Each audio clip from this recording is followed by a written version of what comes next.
Hello guys, welcome to Coding THAMILZAN. இந்த வீடியோல நாங்க HTML கோடிங்ஸ் பத்தி பார்க்க போறோம்.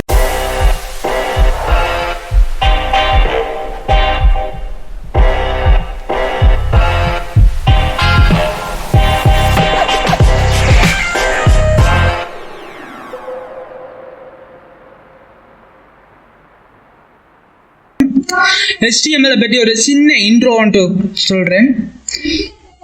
இது ஒரு வெப்சைட் கிரியேட் பண்ணத்தான் இது யூஸ் ஆகுது.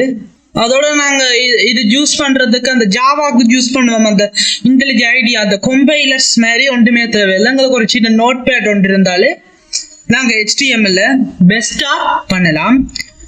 ஆனா அதுல நிறைய டைப்ஸான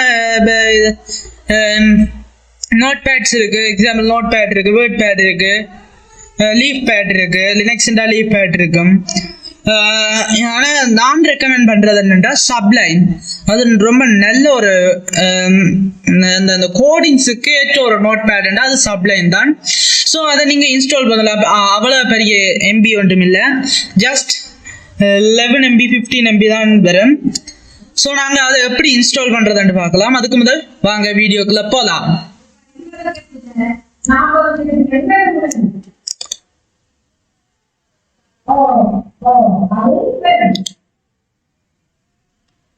இப்ப நாங்கள் எப்படி சப்ளைம் டெக்ஸ்ட் எடிட்டரை இன்ஸ்டால் பண்றதுன்னு பார்க்க போறோம்.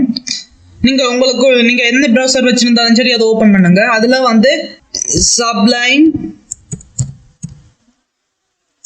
சப்ளைம் போட்டுட்டு என்டர் கொடுங்க.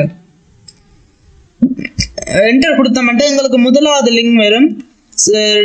அந்த ஒஃபிஷியல் வெப்சைட்லயே போய் இன்ஸ்டால் பண்ணுங்க.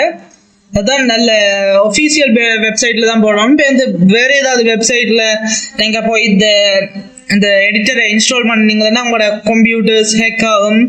ஏன்னா இது ஒரு கோடிங் சம்மந்தப்பட்ட இது. ஸோ அந்தபடியா நீங்க பார்த்தா ஒஃபிஷியல் வெப்சைட்டுக்குள்ள போய் தான் நீங்க சப்ளைமை இன்ஸ்டால் பண்ணணும்.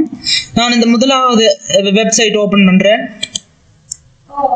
ஓபன் ஆகுதான் அதோட இன்டர்ஃபேஸ் இப்படி தான் இருக்கும். இதுல டவுன்லோட் ஃபார் விண்டோஸ் இருக்கும், அதை கொடுங்க. இல்லாட்டி டவுன்லோட் இதுக்குள்ள போய் நாங்க செய்யலாம். இதுல நாங்க மேக் ஓஎஸ்க்கு வேணுமெண்டா போடலாம், இல்லாட்டி விண்டோஸ் ஓஎஸ்க்கு போடலாம், லினக்ஸ் ஓஎஸ்க்கு இருக்கு. ஸோ நாங்க கவலைப்படுத்தவில்லை. நாங்க என்ன ஓஎஸ் வச்சிருந்தாலும் நாங்க இதை இன்ஸ்டால் பண்ணலாம். நான் விண்டோஸுக்கு டவுன்லோட், நான் விண்டோஸ் கம்ப்யூட்டர் யூஸ் பண்றதால நான் விண்டோஸுக்கு டவுன்லோட் பண்றேன். அதை கொடுத்தாலே உங்களுக்கு ஆட்டோமேட்டிக்கா டவுன்லோட் ஆக ஆரம்பிச்சிடும். ஸ்டார்ட் டவுன்லோட்டா கொடுத்தீங்கன்னா நீங்க அது ஆட்டோமேட்டிக்கா டவுன்லோட் ஆக கொடுக்கும். வரும் 18 MB தான், இந்த பெரிய எம்பி அண்ட் இல்லை. ஸோ இதை நீங்க பயப்படாம இன்ஸ்டால் பண்ணலாம். நான் ஆல்ரெடி டவுன்லோட் பண்ணி இன்ஸ்டால் பண்ணிட்டேன். ஸோ நான் இதை கேன்சல் கொடுக்குறேன். இப்போ நாங்க HTML கோடிங்குக்கு த்ரூவா போகலாம்.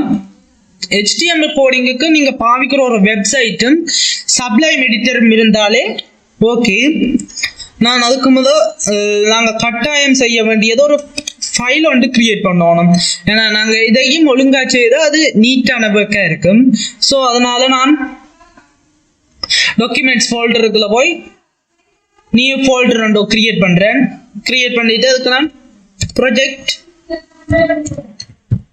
HTML என்று நேம் வைக்கிறேன். நேம் வச்சுட்டு ஓபன் பண்றேன்.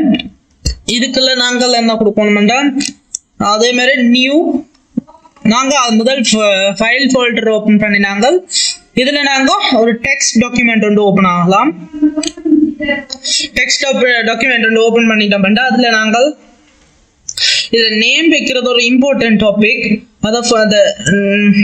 அதை நீங்க பார்த்து வைக்கணும். என்ன HTML ப்ராஜெக்ட் செய்தாலும் அதுக்கு நாங்க இண்டெக்ஸ் வைக்கிறது தான் நல்லது. index.html அன்று கொடுத்து என்டர் கொடுத்தாமண்டா கேட்கும். if you change file name extension the file might become unsuitable. Are you want to change it? நான் ஓகே ஜெஸ்ஸ கொடுங்க. ஜெஸ்ஸ கொடுத்துட்டு இன்னும் ஜெஸ்ஸ கொடுத்தோம்னா உங்களுக்கு HTML ஃபோல்டர் ஒன்று கிரியேட் ஆயிடும்.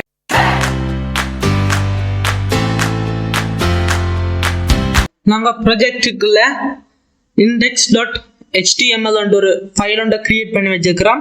இதை டபுள் கிளிக் பண்ணி நாங்க ஓபன் பண்ணுவோம். ஓபன் பண்ணினா உங்களோட சப்ளைம் டெக்ஸ்ட் எடிட்டர் ஓபன் ஆயிடுவார். இதுக்கு நாங்கள் HTML என்று கொடுத்துட்டு tab key பிரஸ் பண்ணினோம்டா அந்த HTML ஓட அவ்வளவு கோட் ஸ்ட்ரக்சர் எங்களுக்கு இதுல பிரிண்ட் ஆகுது. இப்போ எவ்வளவு ஸ்ட்ரக்சர் இருக்குல்ல, நாங்க எங்களோட கோடிங்ஸை போட்டுக்கொண்டு இருந்தா ஓகே, நாங்க ஒரு வெப்சைட் ஒன்று கிரியேட் பண்ணலாம். எங்களுக்கு அந்த வெப்சைட் கிரியேட் பண்றதுக்கு இந்த HTML கோடிங் மட்டும் இல்ல, CSS தெரிஞ்சிருக்கணும், மற்றது ஜாவா ஸ்கிரிப்ட் தெரிஞ்சிருக்கணும். இப்ப நாங்க பேசிக் தான் பார்க்க போறோம். மற்ற CSS ஜாவா ஸ்கிரிப்ட் வந்து இப்ப நாங்க பார்க்க போறது இல்ல. இப்ப நார்மலா அப்படி ஒரு சாதாரணமா எப்படி ஒரு வெப்சைட் கிரியேட் பண்றது இந்த டியூட்டோரியல்ஸ்ல பார்க்க போறோம்.